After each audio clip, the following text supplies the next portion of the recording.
Assalamualaikum warahmatullahi ta'ala wabarakatuh. Selamat sejahtera. Bertemu lagi kita di channel yang paling simple, channel Rahil Maryam Super Analysis. Channel yang tidak dibayar oleh siapa-siapa, tidak equipment, spontan saja Pak. Main begitu saya. Oke. Nah, kita sedia maklum PRN Sabah sedang in full swing of campaigning, orang bilang. Jadi kita sukalah bagi pendapat sedikit. Topik pada kali ini adalah topik terhangat, membincangkan tentang KETAK. Ija dari belakang pun katak, dari depan pun katak. Nah, apa yang saya mau bahas di sini adalah tentang spesies katak. Terdapat dua spesies katak dalam istilah politik. Pertama, katak yang melompat. Kedua, katak yang dibeli. Ya, ini berbeza. Walaupun dia sama-sama katak politik, tapi dia ada beza. Katak yang melompat dan katak yang dibeli. Jadi isu kali ini adalah saya mau membincangkan perbezaan istilah melompat dan dibeli. Oke. Pertama, saya terangkan tentang katak yang melompat. Katak yang melompat biasanya dia ada integriti. Dia melompat disebabkan mungkin dia sudah tidak merasa sesuai berada di parti yang dia anggotai.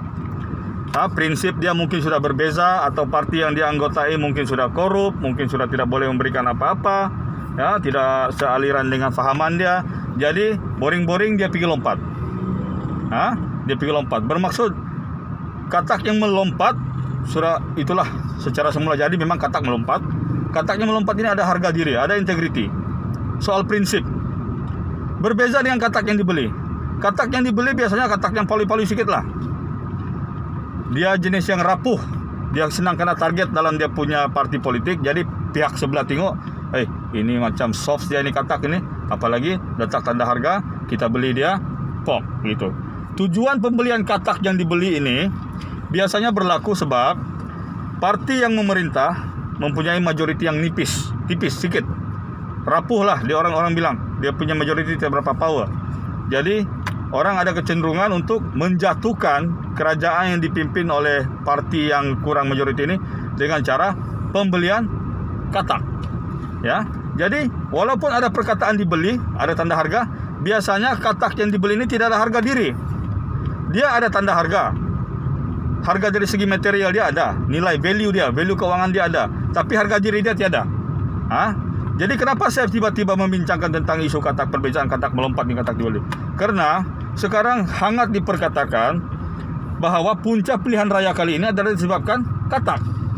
Dan dituduh pula parti warisan memerintah disebabkan ada 6 ekor katak yang dulu-dulu melompat dan katak itu sudah lompat balik.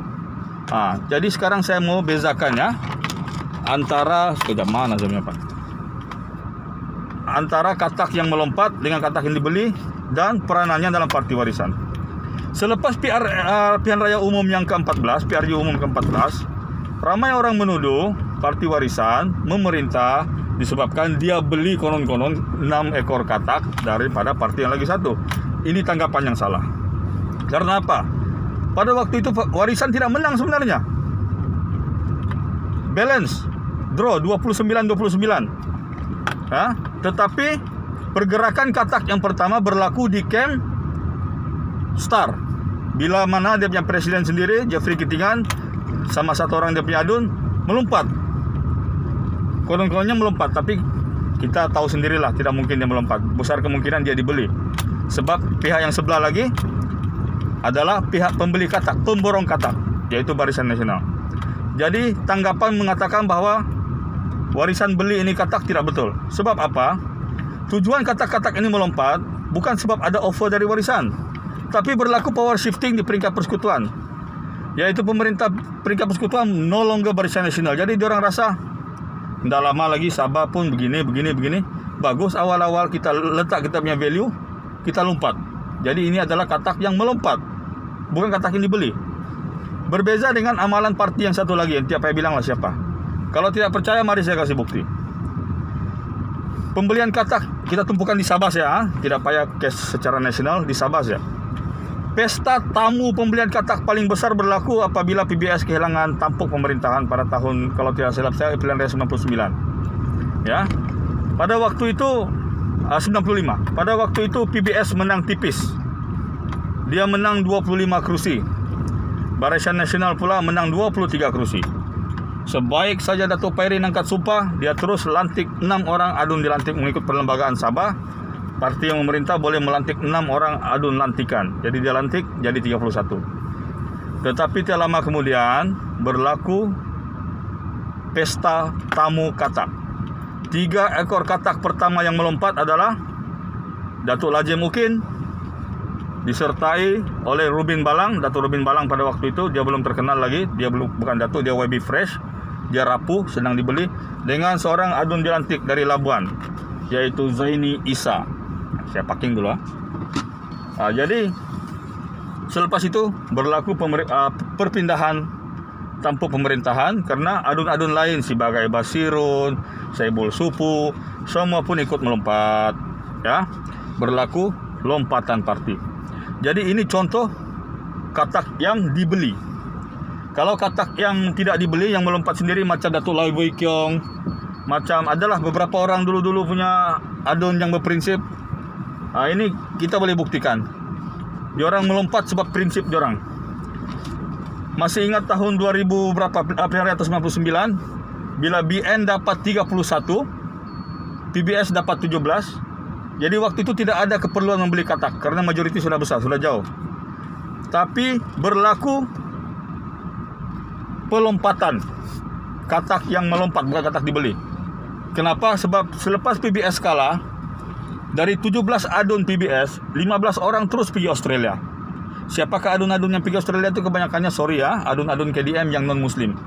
Jadi 2 orang adun Muslim yang tinggal dalam PBS, yaitu Datuk Karim Adam, itu time dia belum Datuk lagi, YB Kundasang, dengan Datuk Malik Chua, Haji Malik Chua, YB Kuamut. Disebabkan diorang tidak dibawa pergi Australia, diorang lompat parti, ya, lompat parti. Jadi mereka lompat parti bukan disebabkan diorang dibeli, tapi disebabkan diorang melompat. Yaitu diorang punya keinginan sendirilah, orang bilang. Itu beza katak yang melompat, yang biasanya ada prinsip dan katak yang ada integrity, dengan katak yang dibeli dan tidak harga diri walaupun ada price tag. Jadi tuan-tuan dan puan-puan, terutama penyokong warisan, kalau ada orang kasih tahu warisan dulu memerintah sebab beli katak, itu salah. Katak yang masuk warisan adalah katak yang melompat, katak neutral, melompat, bukan katak yang dibeli, bukan crazy frog. Jadi hentikan tanggapan mengatakan kerajaan warisan mempelopori lompat-melompat pembelian katak dibeli. Tidak. Parti warisan mengambil katak yang melompat. Kesian itu katak melompat, lompat nanti mati di jalan, mati katak. Bagus parti warisan ambil, at least boleh form government. So faham sekarang maksudnya? Katak dibeli dengan katak melompat berbeza. Katak dibeli biasanya tiada harga diri, tiada integrity. Katak yang melompat dia ada harga diri. Jadi kita sudah tahulah parti mana yang mengamalkan pembelian katak dan parti mana yang menyelamatkan katak-katak yang melompat. Wallahu a'lam bishawab. Timbang-timbangkan, pilih dengan cermat. Jangan lupa subscribe ini channel, tekan button loceng button loceng. Saya pun sudah tersasul sudah. Jumpa lagi ya.